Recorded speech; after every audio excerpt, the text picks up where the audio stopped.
Naam, ukiachana na kifo cha mbunge William Lukuvi, sasa vigogo wengine wawili serikalini CCM wanahofiwa kufariki dunia kulingana na habari zinazoenea mitandaoni jioni ya leo. Kulingana na ripoti zinazochapishwa ni kwamba mwenyekiti mstaafu wa jumuiya ya wazazi wa Chama cha Mapinduzi CCM wa mkoa wa Singida pamoja na mke wake, mtoto pamoja na dereva wao sasa wanahofiwa kuaga dunia au kufariki baada ya gari walilokuwa wakisafiria kusombwa na maji ya mafuriko katika daraja la Mto Mang'onyi wilayani Ikungi mkoani Singida. Hii hapa video ya tukio hilo.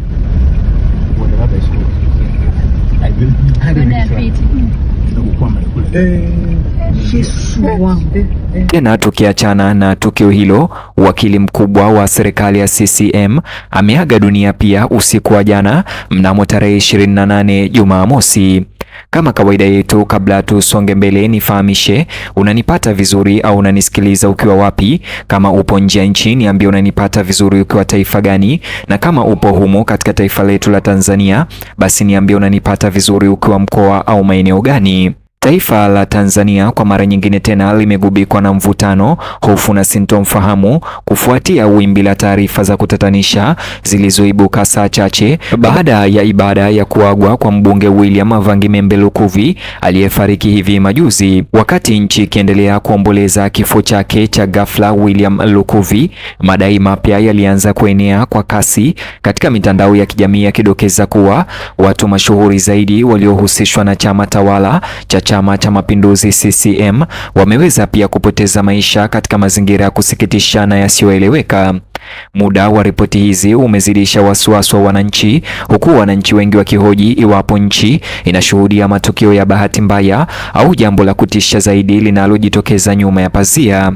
Taarifa zilizosambaa zinasema kuwa mwenyekiti mstaafu wa umoja wa wazazi wa CCM mkoa wa Singida akiwa na mkewe, mtoto wake pamoja na dereva wanahofiwa ya kwamba huenda wamefariki dunia baada ya gari lao kusombwa na mafuriko katika daraja la Mto Mang'onyi wilayani Ikungi.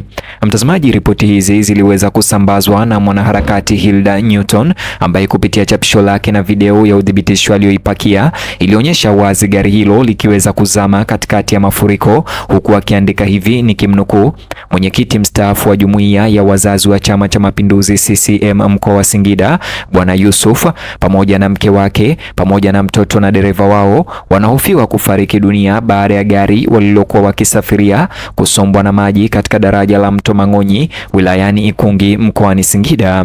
Hayo si matamshi yangu bali ni maneno yaliyosambazwa na Hilda Newton ambaye ni mwanaharakati wa mitandao ya kijamii. Mtazamaji, hata hivyo, tukio hilo linasemekana kutokea wakati wa mvua kubwa iliyosababisha mto huo kujaa maji na hivyo kugeuza safari iliyopaswa kuwa ya kawaida kuwa janga la kutishia maisha. Maelezo ya waliojionea na video hiyo yanaeleza tukio la kutisha wakati gari lilipopoteza mwelekeo na kubebwa na mkondo mkali na kuacha watazamaji wakiwa hoi na kushtushwa na mwendo wa kasi wa gari hilo. Mtazamaji, hata hivyo, Watanzania wengi wameweza kuuliza maswali iwapo kuna udhibitisho wote ya kwamba gari hilo linaloonyeshwa kwenye video hiyo kama ni kweli ni gari la kada huyo wa CCM, lakini taarifa rasmi bado hazijatolewa. Licha kukithiri kwa taarifa hizo, mamlaka pia bado hazijathibitisha rasmi kifo hicho na hivyo kuzua wingu la sintofahamu linaloendelea kuongezeka kila kukicha na uvumi unaosonga. Wahudumu wa dharura waliripotiwa kutumwa kwenye eneo la tukio, lakini hali ngumu ya mto uliofurika imefanya juhudi za uokoaji kwa mgumu sana kulingana na ripoti za mtandaoni.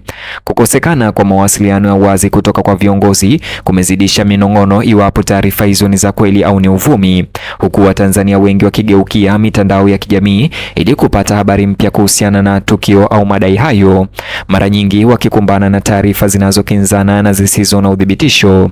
Wakati umma unahangaika kushughulikia maendeleo haya ya kuzama kwa gari hilo, tangazo lingine la kusikitisha tayari limethibitishwa na kuongeza hisia za huzuni ya kitaifa ndani ya CCM na serikalini. Kifo chengine cha Daniel Eliatu ambaye ni wakili mkubwa wa serikali na anayeheshimika kilitangazwa rasmi mnamo Machi tarehe 28 mwaka huu usiku wa jana na Sylvester Anthony Mwakitalu aliyetoa taarifa hizo. Kifo chake kimeleta mshtuko katika jumuiya ya wanasheria wa serikali ambako alijulikana anajulikana sana kwa kujitolea kwake, taaluma na kujitolea kwake kwa haki. Mawakili kama hawa wa serikali hufanya kazi kama zile za kuweza kuegemea upande wa serikali mahakamani na kutetea serikali kwa kesi kama hizi ambazo zinamkabili Tundu Antipas Lissu. Mtazamaji, hata hivyo, Daniel Latu alikuwa akihudumu katika ofisi ya taifa ya mashtaka mjini Dodoma, ambako alijijengea umaarufu kama mtaalamu wa sheria anayesimamia kesi ngumu za jinai kwa uadilifu. Wenzake wakili huyo wanamtaja kuwa mtu ambaye si tu kwamba hakuwa na ujuzi wa hali ya juu, bali pia alijitolea sana kuwashauri mawakili wachanga na kuhakikisha kwamba haki inatendeka kwa haki na uwazi. Kifo chake wakili huyu ghafla kilichoripotiwa kutokea mkoani Kilimanjaro kimeacha maswali mengi yasiyo na majibu, hasa kutokana na kuwa chanzo cha kifo chake bado hakijawekwa wazi. Taarifa ya kifo chake imekuja katika kipindi ambacho taifa tayari lilikuwa na wasiwasi mkubwa kufuatia kifo cha William Lukuvi, ambaye huyu ni mbunge na aliyekuwa waziri wa CCM. Kwa wengi, kupoteza mtu mwingine muhimu ndani ya duru za serikali mapema hivi kumezua hali ya wasiwasi, kana kwamba mtindo wa kutatanisha unaanza kujitokeza. Mijadala ya mitandao ya kijamii imeongezeka, huku baadhi ya watumiaji wakionyesha wasiwasi wao kuhusu kile wanachokiona kama msururu wa matukio ya kusikitisha yanayoathiri Watanzania. Wakati huo huo, taarifa ambazo hazijathibitishwa kutoka Singida za kuzama kwa gari la kada wa CCM pia zimeendelea kutawala mijadala ya hadhara na umma, huku watu wengi wakisubiri kuthibitishwa rasmi. Familia katika eneo hilo zinasemekana kuwa katika dhiki, kwani uvumi ulienea haraka kuliko habari zilizothibitishwa. Wanajamii karibu na mto Mang'onyi wameripotiwa kukusanyika katika eneo la tukio wakitarajia habari, huku wakihofia matokeo mabaya zaidi. Uzito wa kihisia wa hali hiyo ni dhahiri, kwani uwezekano wa vifo vingi katika tukio moja ni kubwa sana. Hata hivyo, viongozi wa serikali wamewataka wananchi kuwa watulivu na kuepuka kusambaza taarifa ambazo hazijathibitishwa, wakisisitiza umuhimu wa kutegemea vyanzo rasmi vya serikali. Walakini, katika enzi ambayo habari usafiri mara moja mitandaoni, kudhibiti simulizi kama hizo imeonekana kuwa kazi ngumu kwa serikali. Changanyiko wa misiba hii ambayo inadaiwa mitandaoni leo, iliyothibitishwa mengine na ripoti ambazo hazijathibitishwa pia zimeunda mazingira tete ya habari, ambapo hofu na uvumi mara nyingi hufunika ukweli. Wachambuzi wanaochunguza hali hiyo wanaona kwamba nyakati kama hizo zinaweza kuathiri kwa kiasi kikubwa imani ya umma ya Watanzania, hasa wakati kuna mapungufu ya mawasiliano kati ya mamlaka na raia mitandaoni.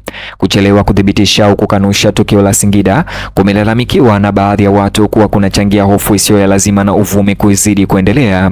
Wengine wanahoji kuwa mamlaka lazima zihakikishe usahihi kabla ya kutoa taarifa kwa umma, hasa katika hali nyeti zinazohusisha uwezekano wa kupoteza maisha kwa watu maarufu serikalini. Mtazamaji, hata kabla ya udhibitisho, letu kama Simulizi Media ni kutuma pole zetu na rambirambi kwa wale ambao wanahofiwa ya kwamba huenda wamefariki. Tunatuma pole zetu kwa marafiki, ndugu na jamii yote ya Tanzania. Vile pia tunatuma pole zetu kwa familia na ndugu na marafiki wa William Lukuvi, huku ibada yake ya mazishi kizidi kuandaliwa. Mtazamaji, vile nikitamatisha habari hizi na kuacha uwanja huu wa comment uweze kutuma rambirambi zako, au vile unijuze maoni yako kuhusiana na hofu hii ya vifo ambavyo vinadaiwa sasa hivi mitandaoni. Vile mtazamaji, kumbuka kulike video hii kisha bonyeza neno subscribe na alama ya kengele. Ukifanya hivyo itakuwa kama malipo yako kwetu, vile itakuwa umetusaidia kwa sana. Kisha bonyeza kiboksi hicho kwenye screen yako, kitakuelekeza katika taarifa ama habari zetu mpya zinazochipuka.